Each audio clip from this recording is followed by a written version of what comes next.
আজকে জাতীয় সিরাত কমিটির উদ্যোগে আয়োজিত অনুষ্ঠানে দেখলাম মুফতি আলী হোসেন উসামা সহ কওমি আলিয়া সকল ঘরানার উলামায়ে কেরাম একই টেবিলে। আমরা এই যাত্রাটাকে দীর্ঘ হতে দেখতে চাই। শুধুমাত্র এই সেমিনারকে কেন্দ্র করে এক নয়, বাংলাদেশের প্রতিটা প্রেক্ষাপটে বাংলাদেশের সকল ঘরানার উলামায়ে কেরামকে এক দেখতে চাই। কথা বলুন ঠিক কিনা?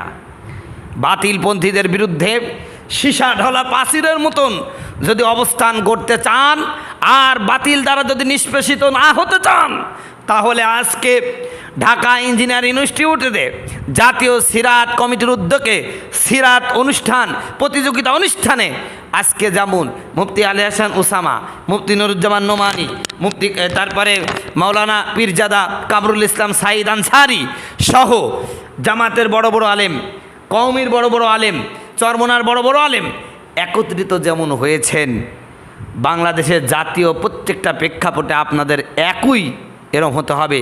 এবং বাংলাদেশের কোন আলেমের বিরুদ্ধে অন্যায়ভাবে যদি কোনো প্রকার জুলুম করা হয়, সবাই যদি এক বাক্যে আপনারা গর্জন দেন, বাংলার জমিনে ইনশাআল্লাহ আর একটা আলেমের গায়ে কোনো বাতিল শক্তি টাচ করার সাহস পাবে না। কথা বলুন ঠিক কিনা?